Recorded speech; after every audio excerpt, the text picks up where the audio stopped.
driver name is Ali Aka. Ali Aka. Yeah. Both of us, we will guiding you till 4:30 in the Samarkand cities because your train already in our railway station stopped at 5:15. It's come from Bukhara cities. So I hope you enjoy with the trip today to wonderful city which named Samarkand. So dear friends, we start today our Ziyarah tour in Samarkand. Samarkand actually it's the second biggest city of Uzbekistan, and it's also country capital of Uzbekistan Republic too. Till 1929, Samarkand was the capital of Uzbekistan, and then during the Soviet Union time, it started to change to Tashkent cities.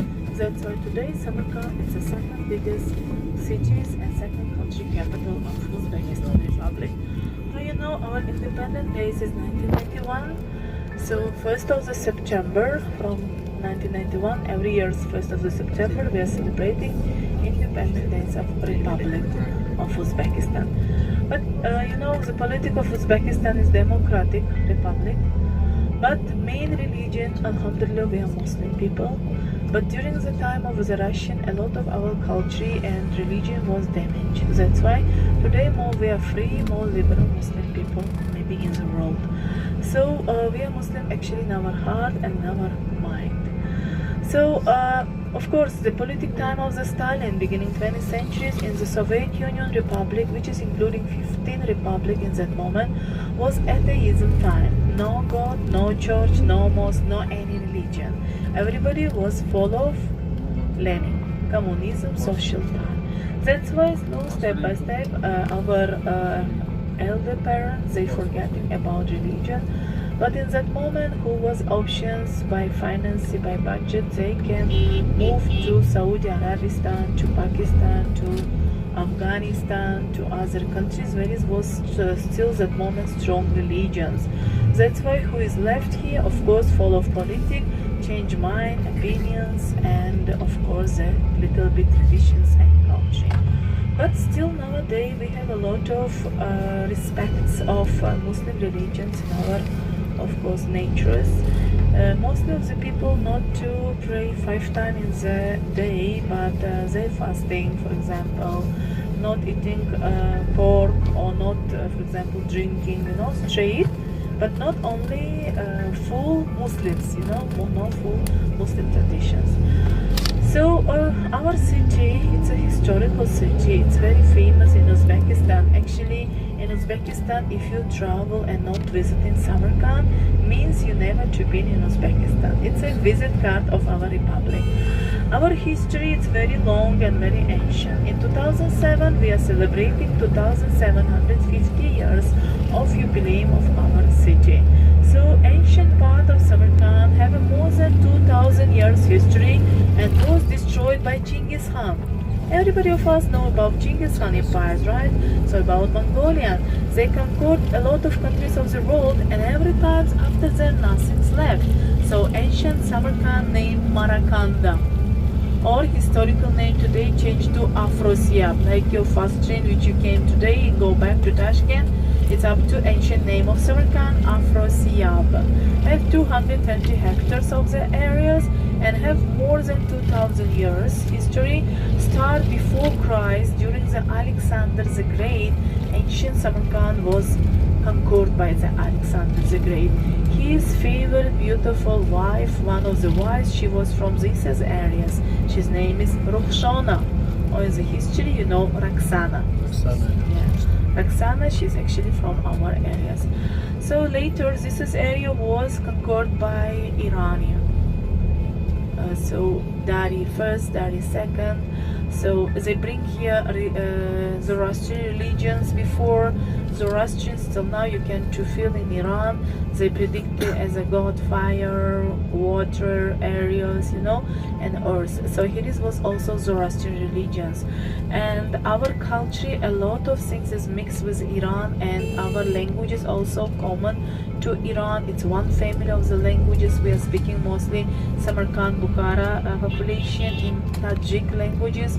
Some of their common words you have in Urdu like Shahar, Bacha, Darya, Shirin, Dil, some fruits, Anwar, Anjir. So we not Needed translation.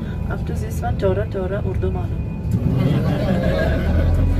So, and yeah, 8th century, this areas was conquered by Qutayba ibn Muslim. He was Arabian generals. When they conquered this area, for example, firstly the army start to manage for local girls, and turn by turn it's changed to Muslim religions. And who change for self a religion, that moment they not to pay tax for government, but actually the first mosque in Samarkand start to build in 11th centuries. So, but the Arabian conquered 8th century. It needed about 300 years to be full Muslim religions in this area. And in 9th centuries, in our Uzbekistan areas, in Bukhara cities, was born Imam al Bukhari. His name is Muhammad Ismail Abu Abdullah Imam al Bukhari. Al Bukhari we know because he was from Bukhara. But after travel times, after when he returned to Bukhara, then he reached to Samarkand in this our areas of villages part of the city, Khartang villages. He was live about 4 years, but in that moment he spent his life only for knowledges of Hadith, Quran, knowledges of Muslim religions, and he haven't time for marriage, no families, no children. That's why when he come to Samarkand, he live in a family of his aunt. And he was, of course, here during the 4 years, not stopping his education, job.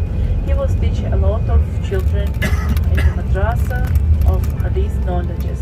And we know in Muslim religions, he is a Shah of Hadith, King of Hadith, because he collected Al-Sahihi Jami Bukhari. So, and 64 years old, Imam al Bukhari was died in Samarkand villages of Khartang, and he would be like to buried in Samarkand areas. That's why Imam al Bukhari from Bukhara, but grave is in Samarkand, which is about 25-30 kilometers far from the city where we now first to running.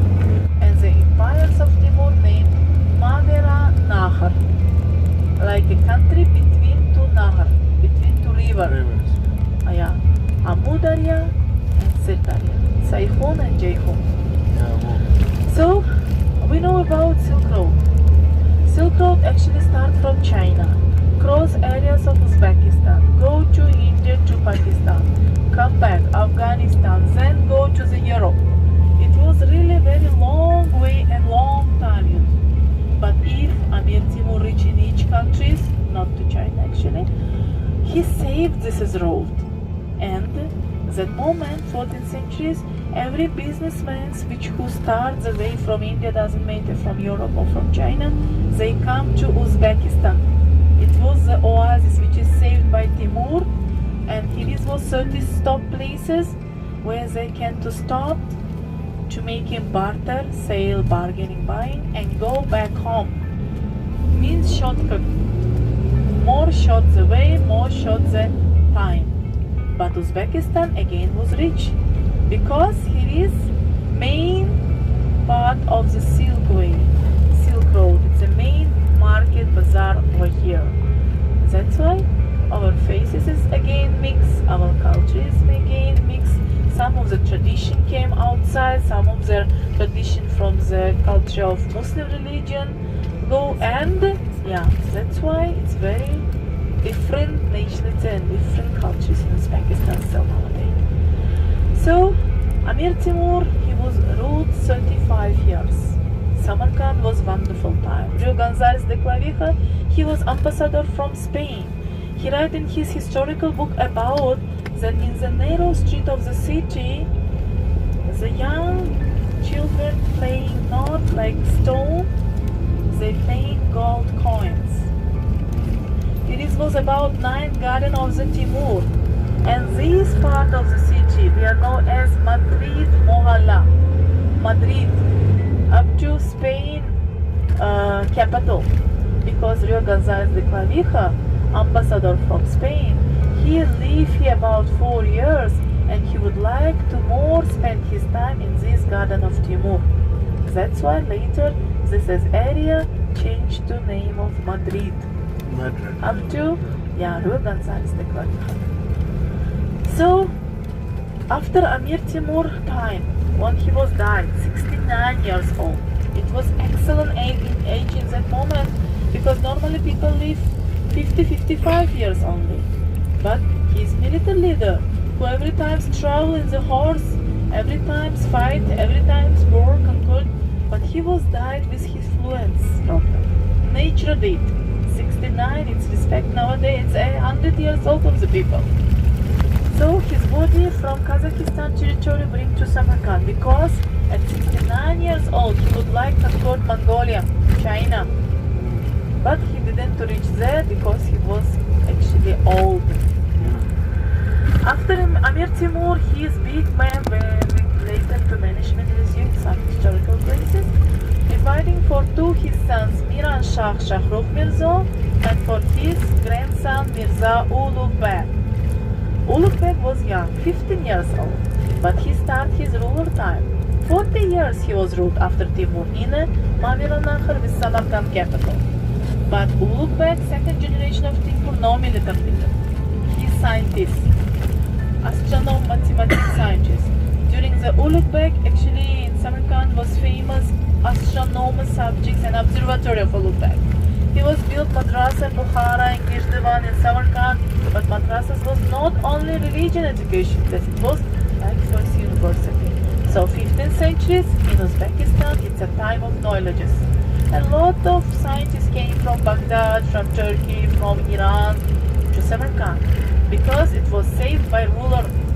He is scientist, that's why he brings here a lot of knowledges of the world. So later, other generation of Timur, they was not so strong people. Some of generations, they ruled only 5 days, some of them 5 months. So the empires very more soft. No, anybody can to rule more time.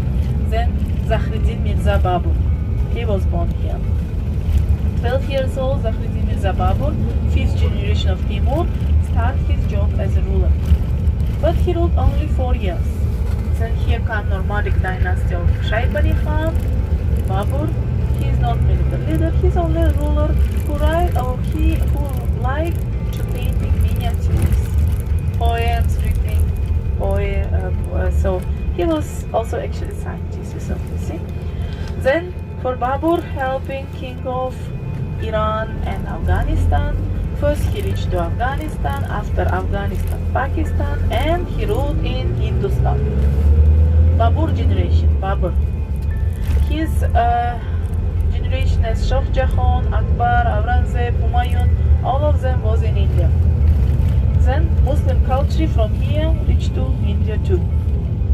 And in 16th centuries, all the generation of Timur periods finish in Uzbekistan areas. Start another history. Start by Shaybani Khan. Muhammad Shaybani Khan, the big empires of Timur dividing for 3 kingdoms. Khiva Khwarezm kingdom, Khwarezm Shah, Bukhara emirs like Bukhara kingdoms, and Kakar kingdoms. Samarkand was a part of Bukhara kingdoms. Bukhara was main cities. That moment start Bukhara will be reached, Samarkand go down. 19th century start Samarkand again wake up, because that moment general of Russian kingdom, they conquered this area 1868, and this is empire named our Uzbekistan Republic that moment Turkestan empires, and in Samarkand start to rule on whole Uzbekistan Russian periods. So 19th century actually Russian culture came to Uzbekistan. Beginning of 20th century start revolution, and after we was a part of Soviet Union.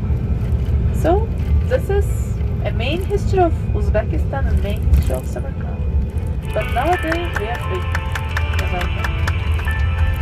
So now we go to the main road to Imam al Bukhari. There already 20 minutes we will reach there.